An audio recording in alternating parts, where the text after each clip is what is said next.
After an absence of 13 years, the sport of touch rugby returns to global attention when the Federation of International Touch Rugby hosts a World Cup for aspiring youngsters in Malaysia in August. South Africa will send 6 teams across 2 age groups. So what is touch rugby all about? Yeah, touch rugby is a spin-off, a mixture of rugby 15s and rugby league. Okay, it's been played for years in South Africa, but we've actually, about 25 years ago, we migrated to the 6-touch rule. Okay, whereby you have 6 players on the field playing each other with 8 reserves playing. So it's a very fun, exciting game. It's very good for rugby, it's very good for other sports in terms of a lot of agility, a lot of angle running, similar to netball but with a rugby ball or a touch ball, but you're actually passing the ball in a backward direction.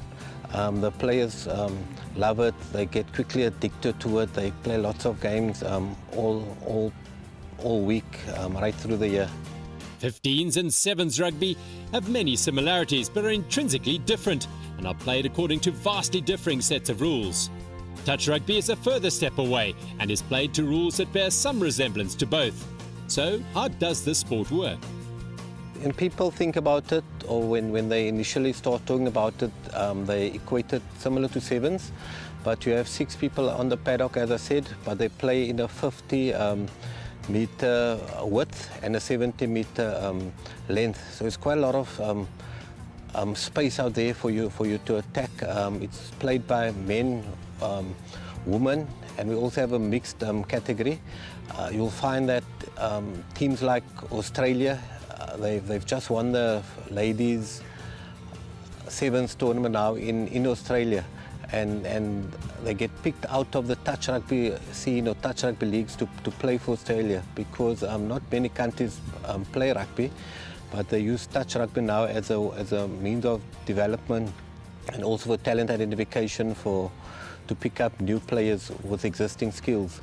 You'll find that our players, they attack space naturally, because we have a dump rule, which you'll see later, where they actually, when they touch, they have to put the ball down. You have 6 opportunities before you hand the ball over to the opposition team, and then they have 6 opportunities. So it's very spatial awareness, spatial attacking, very high level of skill level, because you touch the ball much more than you'll touch it in other sports like rugby, and even you touch it more than you touch it in 7. So because you're handling the ball more, you become better at handling the ball. South Africa will send 6 teams to the upcoming Youth World Cup in Malaysia, and players are preparing all around the country to take on the best in the world. The tournament we're preparing for is the Youth World Cup of touch, which will be taking place in Malaysia in August this year, 2019. We've got 6 teams going. Boys under 20, girls under 20 and mixed under 20. Then we've also got under 18, boys mixed and ladies. So there's squads training all over the country. We have 3 centres in Durban, in Johannesburg and here. So we try to get the session 2 weeks at a time. The coaches, for example, I flew up last week. I went to Saturday, I had a mini camp in Joburg, then I flew down to Durban for a mini camp. And then we have our senior nationals, where we'll be playing our junior teams, we'll be playing in the senior nationals. So some coaches will be having camps before and after and use it as preparation. But like any elite international sport level, you have minimal preparation time is how you put it together. The challenges are obviously to get the players on the programs and train the programs you want. Also, there is obviously, it's a self-funded sport, which brings its challenges of its own, because the best can't always afford it. But I expect us to be competitive at the World Cup.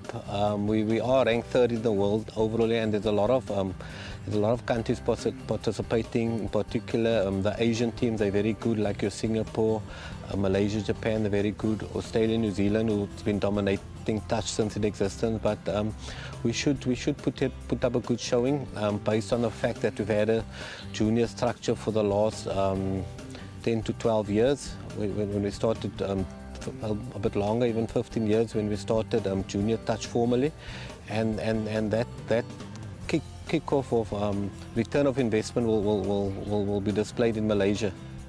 Hamza Collins Mbile is one of the young men hoping to get selected to go to the Touch Rugby Youth World Cup. So how did he get involved in touch rugby? I was in grade 9, and two of my friends, Muiz and Yahya, made the province touch, and I was like wondering what is touch all about, and they were telling me you get fit and you develop your skills in this. So I was like, okay, let me try it out. Then they told me about when it was trials, and then I came to trials, and from there everything happened. Most young South African men aspire to play 15s for the Springboks.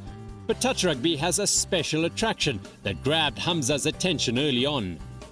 Using my speed, the best of my abilities, and going through gaps without anyone without anyone touching you. I think that's what most I like about going through gaps. The gifts of speed and vision are just two of the attributes that make a good touch rugby player. But there is so much more to the sport that can benefit a player in the 15s and 7s games. I'm more faster, like explosiveness is, and I get through gaps now easier than I used to before. So I can see like the gap, and my vision became more clear compared when I just used to play 15s and have nothing.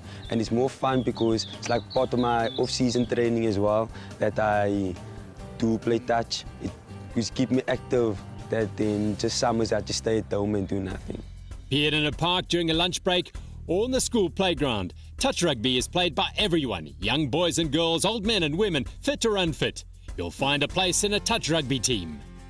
Well, I mean, touch is like a really fun sport that anyone can play. You don't have to be a boy to play it. There's not as much like physical contact like in rugby. So it's like just as fun, but you get the same amount of fitness. So, yeah. I feel like the girls' game is definitely growing from what it was. There wasn't a lot of girls that were playing, but over the years it has grown. While touch rugby has a serious global appeal, with the sport being played on every continent, when you get to the highest competitive level, the rivalries are very familiar to the South African teams, with New Zealand and Australia setting the benchmark. I know that they are, like, especially New Zealand, Australia, they are like levels ahead of us. Like, they play touch there is like rugby here. So it's something that we couldn't even dream of. So they're like living it every single day, and we can only think of it being that way. With 6 teams heading to the Youth World Cup in Malaysia, what are the South African players' realistic goals in August?